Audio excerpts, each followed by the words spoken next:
내란 주요 사건 재판 현장에서 특검을 향한 역대급 일침이 터져나왔습니다. 최후 변론에 나선 김경호 변호인은 특검이 진짜 주범인 윤석열과 김용현, 노상원에 대해 군형법상 반란 수괴가 아닌 가벼운 법리를 적용하며 이중적 태도를 보이고 있다고 강하게 비판했습니다. 단순한 도구에 불과했던 이들에게 책임을 전가하고 주범들에게 솜방망이 잣대를 대는 특검의 태도는 국민적 분노를 사기에 충분합니다. 이 내용이 많은 분들께 알려질 수 있도록 구독과 좋아요 정중히 부탁드립니다. 이 세 명, 윤석열, 김용현, 노상원, 다시는 대한민국에 없어야 될 사람들입니다. 이 사람들이 사형받아야 되는 겁니다. 피고인 정성욱을 위한 최후 변론을 실시하겠습니다. 먼저 재판부께서 끝까지 이 사건 공정한 그러한 태도를 보여주시고, 그리고 사실과 증거에 있어서도 역시 한 점 공정함을 잊지 않도록 그런 자세를 보여주신 데 대해서 경의를 표합니다. 먼저 특검이 이야기했던 정성욱에 관한 내용 중에 헌법과 법률에 준수해야 하는 그 문장이 먼저 제 귀를 때렸습니다. 정성욱 부대는 군대 내에서도 모릅니다. 지금 공작부대라고 말하는 이 사실 자체가 참담합니다. 군대에서는 이 공작이란 단어도 못 씁니다. 정성욱은 최근 공작 중에는 중국에서 그것은 헌법과 법률에 위반되는 겁니다. 상관이 지시하면 헌법과 법률에 위반된다 하더라도 자신의 목숨을 내놓고 그렇게 공작하는 부대였습니다. 그만큼 상관의 지시는 절대적이었습니다. 변론의 요지는 이렇습니다. 제가 이 사건을 변호하기 전에 고민했습니다. 내란범을 내가 왜 변호해야 되지? 이런 생각이 들었습니다. 그래서 처음에 사태를 관망하기 위해서 자문만 해줬습니다. 그러나 결정적으로 부대에서 실행행위가 없다. 그날 부대에서 나간 바가 없다. 부대원들이. 그리고 그 해제 동의가 있자마자 안도와 한숨을 쉬면서 그리고 바로 해산했다. 여기에 주목했습니다. 다시 말해서 국헌문란 목적. 국헌문란 목적이 과연 입증이 가능할까? 그것이 궁금했습니다. 또 하나는 우리 특검이 이야기하는 것처럼 군의 신뢰를 바닥으로 떨어뜨렸습니다. 이건 두 번째입니다. 전두환이 그랬습니다. 9.6도 3376 전원합의체 판결.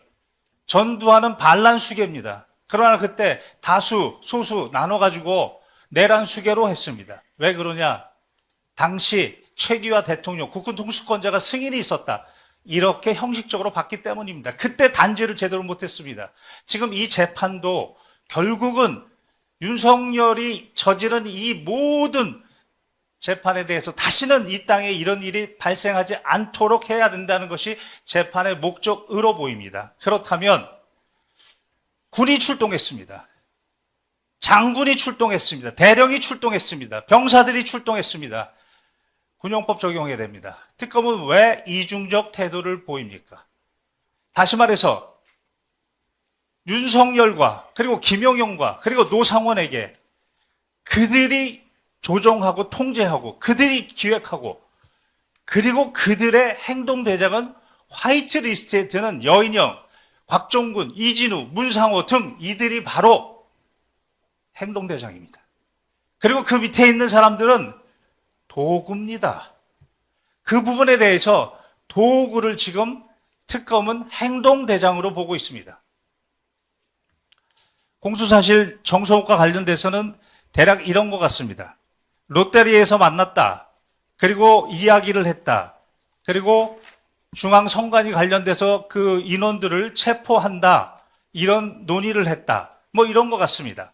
그 부분에 대해서 한번 말씀을 드려보겠습니다. 제가 말씀드린 것처럼 이 사건의 구조는 세 가지 구조로 봐야 됩니다. 피고인 정성욱을 행동대장으로 놓게 되면 그럼 충돌이 생깁니다. 다시 말해서 이 사건의 정점은 국군 통수권자 윤석열이고, 그리고 그 군대에서 실행한 모든 야전 총사령관이 김용현이었고, 김용현의 머리 역할을 했던 숨은 조력자가 바로 노상원, 이 셋이 조정 통제자였습니다. 그리고 그들과 술을 마시면서 또는 그들과 인연을 맺으면서 그들의 의도를 충분히 알았습니다. 다시 말해서 정치적 목적으로 계엄을 하는구나라는 사실을 알았던 사람들, 이 사람들이 화이트리스트입니다. 이 사람들의 행동대장입니다. 그리고 이 행동대장들이 그 밑에 있는 군인들을 도구로 사용하였다. 이런 분석을 하는 이유는 바로 국헌문란 목적입니다. 국헌문란 목적은 지금 특검이 저는 계속적으로 귀를 기울였지만 국헌문란 목적은 그냥 대한민국의 헌정 질서를 파괴하려고 한다. 그 정도의 의미가 아닙니다. 명확하게 형법 91조 2호와 관련됩니다. 강압으로 전복은 아니고요. 지금 정서학과 관련돼서는 권한을 불가능하게 한다. 이 부분입니다. 권한을 불가능하게 한다. 이 부분을 특검에 비해서 한 번도 들어본 적이 없습니다. 그리고 권한을 지금 중앙선관위에 설사 30명을 그 아침에 조사하기 위해서 연행 체포한다 하더라도 중앙선관위는 1200여 명입니다. 1200여 명 중에 30명을 연행해 가면 권한 행사가 불가능한가? 한 번도 권한 행사의 불가능에 대해서 증거로서 그렇게 입증한 바가 없습니다. 이 사실관계는 오늘 아침에 오전에 피고인 신문을 했기 때문에 간략하게 핵심만 말씀드리겠습니다. 이 사건의 접근은 노상원이었습니다. 그 전에 상황은 문상호도 마찬가지고 정성욱도 마찬가지고 정성욱은 부대 보안 사고 때문에 보직해 있는 상태고 문상호는 제가 변호했었던 그 박준장이라고 900여 단장과 대립을 통해서 그래서 제가 고발을 해서 보직이 대기된 상태였습니다. 그런데 이 둘을 모두 원상태로 올려주고 진급 이야기를 했던 게 노상원입니다. 그리고 이 문상호야말로 행동대장이라는 그런 입증이 가능한 게 본인도 지금 사령관 자리에서 쫓겨나게 생겼는데 노상원이 지금 김용현 국방부 장관이 바뀌면서 먼저 문상호를 그 자리에 올려줬고 그리고 나서 피고인 정성욱에 접근한 것입니다. 그러다 보니 문상호는 더 적극적인 의지를 발휘할 수밖에 없었고 그러면서 왜 국방부 장관의 지시라는 말을 매번 했을까요? 지금 특검은 그 과실 열매를 같이 공유하려고 했었다. 이렇게 이야기합니다. 그러나 피고인 정성욱의 경우에는 합리적인 의심을 통과를 못합니다. 다시 말해서 좀 이따 다시 보겠지만 물품을 준비하라고 했을 때, 새 세트를 준비하라고 했을 때 그 준비했던 시기 늦었습니다. 그리고 준비한 것도 한 세트만 준비했습니다. 추가적으로 준비하라는 것도 준비하지 않았습니다. 그리고 문건 A4지를 줬는데 그 A4지 내용을 보고 만약에 과실을 따먹으려고 했다면 달달 외웠을 겁니다. 본인 거기 밑줄 쳐져 있었습니다. 정성욱의 임무가 밑줄이 쳐져 있었습니다. 그런데 그거 보지 않았습니다. 그리고 세절시켰습니다. 그리고 다음 롯데리아에서 만났을 때 그거 물어봤을 때 답변 못했다고 그렇게 지적을 당했습니다. 그게 과연 과실을 같이 따먹기 위한 그러한 행동이었을까? 합리적인 의심을 통과하지 못할 것 같습니다. 그리고 제가 지금 한 번에 다 말씀드렸습니다. 이 부분은 생각하겠습니다. 그래서 과실을 같이 공유하려고 했다. 그러려면 구체적인 사실관계에서 보면 그 물품을 준비하고도 당시 부하들이 많은 문제 제기를 했습니다. 모르니까요. 자, 이 부분에서 하나 짚고 넘어가야 될 것이 대통령이 계엄을 선포할 수 없습니까? 계엄은 선포할 수 있습니다. 다만 그 계엄의 요건에 부합하느냐 아니냐는 그 다음의 문제고 그래서 국회에서 그것을 동의하느냐 안 하느냐의 문제가 남아있을 뿐입니다. 지금 이 부대는 국회에서 동의 절차에 동의가 됐다 해제 동의가 됐다 하자마자 그냥 해산해 버린 겁니다. 다시 말해서 비상계엄을 위헌적으로 추진을 하고, 그리고 이게 해제 동의가 돼도 2차 계엄을 하려고 하는 내부적인 사정을 전혀 몰랐습니다. 그 전혀 모르는 상태에서, 다시 말해서 헌법을 파괴하려고 하는 그런 상황에 대해서 전혀 모르는 상태에서 이들은 거기 모여서 이 야구방망이 어떡합니까? 이거 어떻게 하죠? 그거 쓰지 마라. 케이블 타이 어떻게 하죠? 이거 끊어진다. 쓰지 마라. 이거 복면 어떡합니까? 이거 신발 주머니 써보고 이거 찢어집니다. 그런 논의를 했던 겁니다. 그러다가 해제동이 됐어요. 다행이다. 이런 상황입니다. 법리적인 쟁점에 대해서 말씀드리겠습니다.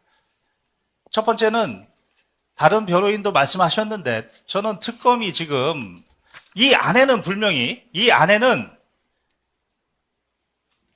우리 특검은 동양고전을 인용하셨지만 저는 예수님의 말씀을 인용하겠습니다. 가이샤의 것은 가이샤에게, 하나님의 것은 하나님에게, 나의 것은 나에게. 제가 지금 변호를 했던 이유도 윤석열은 내란 수계가 아니고 군인들을 출동시켰던 반란 수계입니다. 그리고 일반 이적죄는 더욱더 특검의 태도가 이중적입니다. 여인형은 일반 이적죄 군형법을 적용해놓고 그걸 지시했던 윤석열과 김용현은 민간인이더라도 형법 33조가 적용돼서 당연히 군형법이 적용돼서 14조 3, 8호에 따라서 사형 무기 5년 이상이 돼야 되는데 그냥 일반 이적죄 적용해서 무기 그리고 3년 이상 이걸 적용했습니다. 저는 특검이 대한민국 민주주의를 파괴하려고 했고 법치주의를 무력하게 하려고 했다. 더없이 법정형을 엄격하게 해야 한다는 말에 모순점을 느낍니다. 그리고 또 하나는 명백하게 지금 계속적으로 직위원 판결부터 이진관 판결, 류경진 판결 집합범이라고 이야기하고 있습니다. 집합범에는 일반 공동정범이 적용되지 않습니다. 다시 말해서 이 안에 분명히 국회에 출동해서 그래서 내란의 중요 임무 종사, 즉 국회의 해제 동의를 방해하려고 했던 임무를 수행했던 그런 피고인도 있습니다. 그리고 중앙선관위 가서 서버를 탈취해버리면 이것은 민주주의에 대한 파멸입니다. 그 임무를 수행하려고 했던 군인도 있습니다. 그러면 그것에 대해서 국헌문란 목적이라는 것은 그것을 인식하고 적극적으로 인용했는가의 문제입니다. 그런데 특검은 공모라는 표현을 씁니다. 그것은 뭐냐면 그런 군인들이 있는데 지시를 공모라고 엮고 그 다음에 네가 하지 않았다 하더라도 기능적 행인 지배다. 저쪽에서 했던 국회에서의 내란 중요임무 종사와 중앙선관위에서의 내란 임무 중요임무 종사를 기능적 행위 지배도 너도 책임져라. 이러한 책임의 확장으로 도구를 행동대장으로 올리는 근본적인 법리로 지금 공동정범에 적용을 하고 있습니다. 이것은 명백하게 법리 오해입니다. 국헌문란 목적이라는 것을 개별적으로 판단해야 됩니다. 그리고 그것은 91조 2호에 따라 권한 행사가 불가능하다. 그 부분에 대한 인식과 미필적으로라도 인용이 있어야 되는 겁니다. 그래서 집합범의 법리는 지금 계속적으로 한덕수나 그리고 이상민이나 계속적으로 나오고 있는데 특검은 이 부분을 받아들이지 않고 있습니다. 쟁점 두 번째는 바로 국헌문란 목적인데 이 부분에 대해서는 엄격해야 됩니다. 왜냐하면 지금 대역범죄입니다. 대한민국에서 이보다 더 법정형이 강한 범죄는 없다고 스스로도 이야기하고 있습니다. 그러면 어떻게 해야 됩니까? 그 구속 요건을 확장시켜야 됩니까? 엄격하게 해석해야 됩니다. 그리고 91조 이후에 권한 행사가 불가능하다. 자, 지금 정성우의 경우에 물품을 준비했다. 그리고 또 사전에 무슨 그 인원 선발, 이 부분 좀 이따 말씀드리겠습니다. 그거 준비했다. 그래서 30여 명, 아침에 30여 명을 연예가 간다. 그럼 30여 명 말고는 어떡하죠? 그건 그냥 놔둬라. 1200명 중에 30여 명만 연행을 해라. 이렇게 되면 그게 중앙선관위의 기능이 지금 불가능하다는 것을 인식하는 겁니까?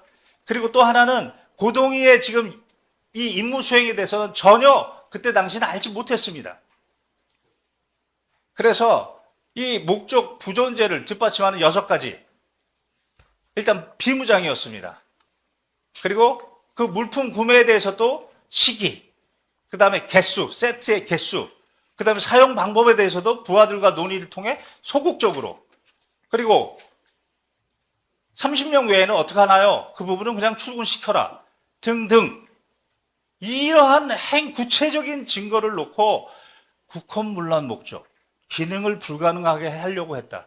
이렇게까지 입증이 가능한가? 합리적 의심이 충분히 가능하다고 보입니다. 그리고 또 하나는 기만과 폭언입니다. 제가 말씀드린 것처럼 왜 자꾸 국방부 장관의 지시라는 것을 강조했을까요? 그것은 바로 태도가 뭔가 좀 잘 전파가 안 되는 것 같다. 그래서 국방부 장관의 지시. 그렇기 때문에 인원 선발 부분도 무단이라고 과연 단정할 수 있는가 부분입니다. 정보사 예규에는 정보사의 인원에 대한 그 부대원에 대한 인적사항이나 이 부분을 국방부 장관이 보고하라 그러면 보고하는 근거 규정이 있습니다. 이 부분에 있어서 특검은 오늘 또 가만히 들어봤는데 김용현이라는 부분은 빼고 노상원 그리고 문상호 이렇게 얘기를 합니다. 노상원은 민간인 맞습니다. 이렇게 되면 무단의 인상을 줄 수가 있습니다. 그러나 분명히 증거는 김용현의 지시부터 시작이 된 겁니다. 쟁점 세 번째는 바로 간접정범입니다. 지금 피고인 정성욱을 행동대장으로 놓고 보기 때문에 저 법리가 안 보이실 겁니다. 그리고 또 하나는 국헌문란의 목적을 지금 91조 2호에 따라 엄격하게 증거로 판단하는 것이 아니고 대한민국이 지금 민주주의가 말살될 뻔했다. 대한민국 법치주의가 무력화될 뻔했다라는 추상적 판단. 91조 2호에서 말하는 기능이 불가능했다라는 것은 과연 추상적 위험일까요? 구체적인 위험이어야 될 겁니다. 그러면 여기서 이런 의문이 듭니다. 롯데리에서 너희들이 만나서 지금 그런 논의를 했고 인원 선발에 대한 논의를 했고 물품 구매에 대한 얘기를 하지 않았냐. 자, 그럼 이런 합리적 의심이 가능합니다. 자, 그렇게 해서 12월 3일 실행 행위가 있습니까? 주요 임무 종사라고 했는데 이상민은 그날 전화라도 했습니다. 박성재도 그 서울구치소장한테 전화라도 했습니다. 그 뜻을 실행하려고. 지금 정성욱은 아무런 실행 행위가 없습니다. 그러면 차라리 형법 90조 예비 음모로 실행 행위가 없으니까 예비 음모로 너희들 준비했지. 그때도 물론 국헌문란 목적에 대한 부분은 별도로 또 입증이 가능해야 되지만 예비 음모도 아니고 부대를 나가지 않은 사람들 보고 실행 행위가 있었다. 종사가 있었다. 그래서 87조 2호로 이렇게 규율하는 것이 과연 맞는가? 이런 합리적 의심이 가능하지 않나 이렇게 생각을 해봅니다. 그리고 이 부분에 대해서는 이미 수사 1단, 수사 2단, 수사 3단 이렇게 되어 있고 수사 3단에 바로 정성욱이 단장이고 수사 1단이 김용군입니다. 제가 근이라고 적었는데 김용군입니다. 김용군은 무죄 나왔습니다. 무죄 나온 이유가 뭐냐면 바로 국헌문란 목적입니다. 국헌문란 목적에 대해서는 판례가 있습니다. 바로 96도 3376 전두환 내란숙의 판례. 이때 헌법 파괴입니다. 헌법 파괴의 인식과 인용 이것에 대한 미필적이라도 이것이 증거로 인정이 돼야 됩니다. 정성욱에게 대한민국 헌법을 파괴한다라고 하는 증거는 특검이 제시한 것 중에 본 적이 없습니다. 그리고 직권남용에 대해서는 그 인원 선발하라고 한 것도 국방부 장관 지시에 따른 문상호 지시. 그리고 그 인원이 모이게 한 것도 그날 12월 3일 모이게 한 것도 문상호가 현장 와서 지시해서 모였고 그날 해산한 것도 문상호가 해산하라고 그래서 해산했습니다. 모두 문상호의 지시에 따른 겁니다. 그리고 그에 따른 결과도 없습니다. 따라서 권리남용의 결과가 없습니다. 이 부분은 제가 말씀드렸고요. 결론을 말씀드리겠습니다. 저는 제가 이 사건을 변호하게 된 계기가 과연 특검이 어떻게 기소를 하고 공소유지를 하는가. 오로지 저는 윤석열에 관심이 있었습니다. 윤석열에 대해서 군인들을, 이렇게 많은 군인들을 지금 군을 파괴시켰는데 그에 합당한 책임을 지는가? 왜 법 적용을? 자, 여인영에서 바로 그대로 실력이 드러났습니다. 여인영은 장군이기 때문에 일반 이적계 군용법 적용했습니다. 그런데 왜 다른 지금 내란 재판에서는 반란을 적용하지 않습니까? 왜 윤석열에게 반란수계 그리고 군용법 14조 8호에 따라 사형이 있는 왜 병합해서 기소하지 않습니까? 이 세 명 윤석열, 김용현, 노상원 다시는 대한민국에 없어야 될 사람들입니다. 이 사람들이 사형받아야 되는 겁니다. 그리고 행동대장으로 행동했던 이 군인들 당연히 책임져야 됩니다. 그러나 그 도구들, 이 도구들에 대해서는 이미 군에서 파면당했습니다. 그 파면의 의미는 각자의 잘 나갔던 엘리트 군인들에게는 치명적이었습니다. 몽땅 다 그러면 엄격하게 처벌하던가 왜 상층부는 법 적용을 가볍게 하고 그리고 하층부는 도구에 불과한데 행동대장이라고 이야기하면서 사실관계에 합리적 의심 부분은 모두 빼버리고 그렇게 임무수행을 하는지 끝으로 그렇게 개인적으로 묻고 싶습니다. 따라서 현명하신 재판부께서 이런 점을 고려하셔서 국헌문란 목적에 대한 입증이 없다면 무죄를 선고해 주시기를 바랍니다. 이상입니다.